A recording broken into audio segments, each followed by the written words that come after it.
शिक्षा के जनक ज्योतिबा फूले, माता सावित्रीबाई फूले, संतों में संत रविदास, संत गाडगे, संत घासीदास, गुरु नारायण, संत कबीरदास, वीरांगना उदा देवी झलकारी बाई, अहिल्याबाई होलकर, पाखंड को खंड खंड करने वाले पेरियार रामास्वामी नायकर, ललित सिंह यादव, महापदम नंद, सम्राट अशोक, जगदेव वर्मा, राम स्वरूप वर्मा, साथ ही साथ इस नव भारत के निर्माता मानव कांसी राम साहब, साथ ही साथ स्त्रियों के मार्गदाता, गांधी के जीवनदाता, भारतीय संविधान निर्माता, भारत रत्न बोधिसत्व परम पूज्य बाबा साहब डॉक्टर बी.आर. अम्बेडकर को श्रद्धा सुमन अर्पित करते हुए आज इस भदवा सोमवंशी के गांव में निर्माण दिवस के कार्यक्रम में आज की अध्यक्षता कर रहे आदरणीय राव साहब, मास्टर साहब, राम सोहन पटेल, राम प्रताप वर्मा जी, अन्य वरिष्ठ साथी जो कुर्सी पर बैठे हुए, शेष हमारी बहनें, बच्चे, शेष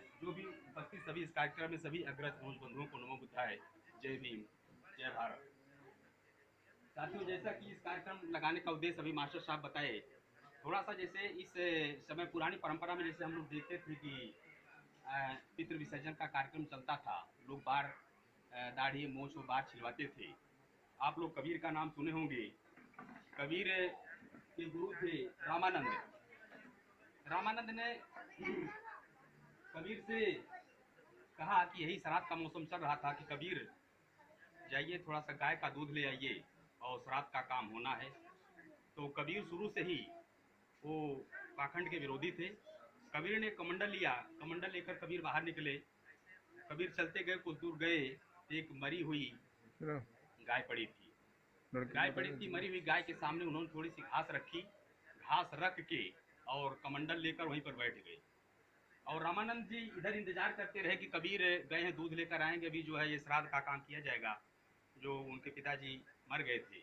तो काफी देर के बाद जब कबीर वापस नहीं लौटे तो रामानंद ने कबीर को ढूंढने के लिए निकले।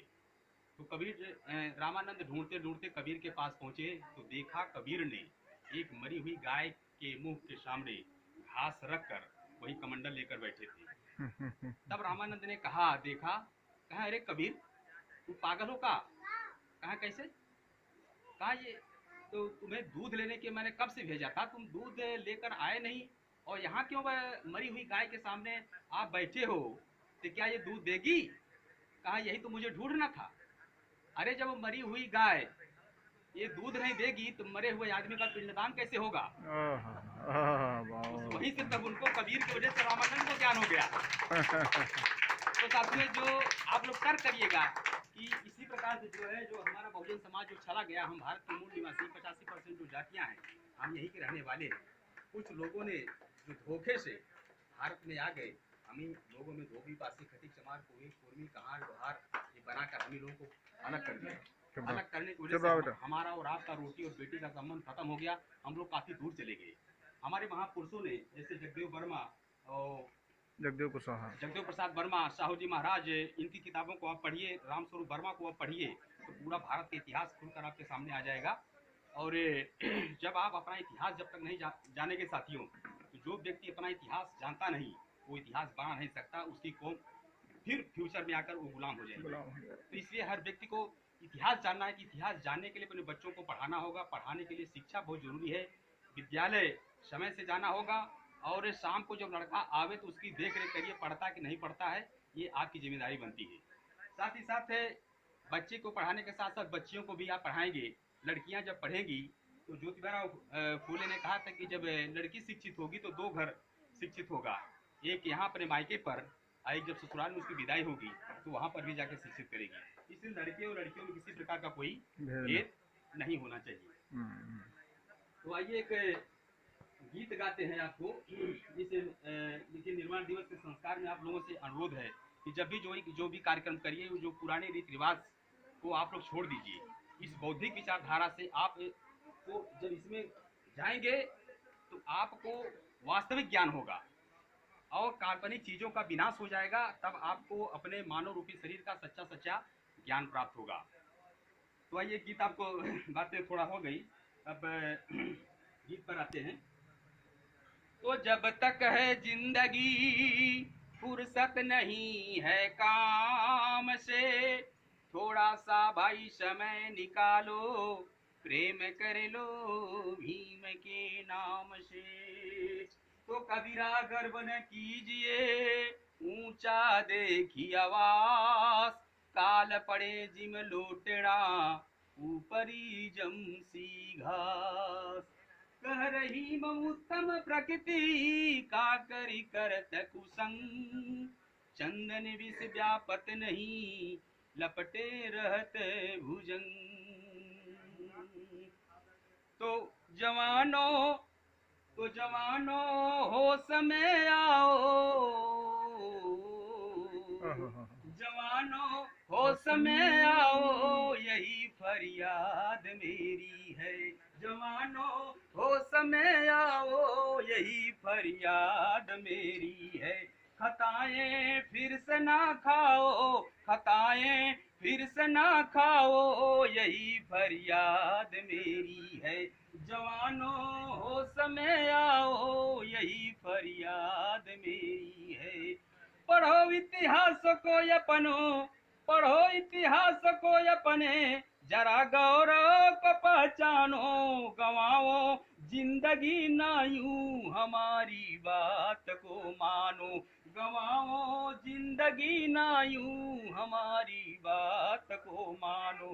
दीप शिक्षा का जलाओ, दीप शिक्षा का जलाओ, यही फरियाद मेरी है।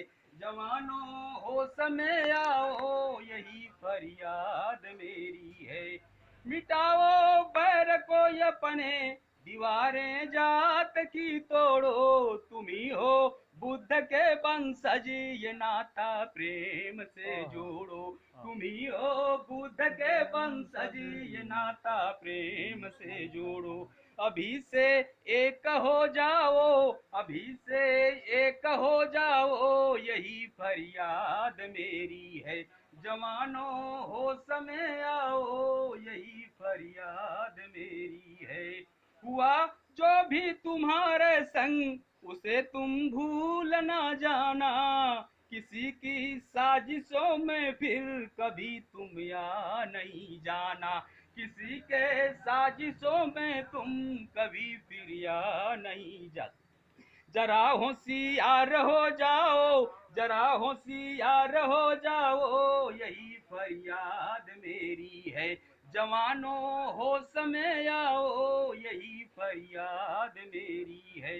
बड़ा संघर्ष बाबा ने किया था आपके खातिर, तुम्हारी मुश्किलों का हल दिया था आपके खातिर, तुम्हारी मुश्किलों का हल दिया था आपके खातिर।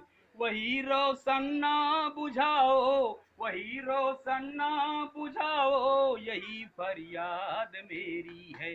जवानों होश में आओ, यही फरियाद मेरी है। जय भीम, जय भारत, जय विज्ञान, जय संविधान। साधु साधु साधु। माननीय मिशन गायक जी, साथियों, जो ये गीत था बाबा साहब को समर्पित करते हुए, हमारे सभी समाज के जितने भी महापुरुष थे उनको समर्पित किया गया। एक बहुत ही अच्छी चीज थी कि आपने बताया कि हम सभी कभी एक हुआ करते थे, अब जाके हमको जब जब से विदेशी लोग आए उन्होंने हमें अलग अलग कर दिया, हमारी जातियों पे बांट दिया। 6,743 जातियां हो गई। तो अब मौका आ रहा है, अब हमको एक होना है। रोटी बेटी का संबंध जैसा आपने बताया, इस तरह से हमें एक होकर के भी आगे बढ़ सकते हैं। साथियों, आगे अब आता है विचारों का कार्यक्रम।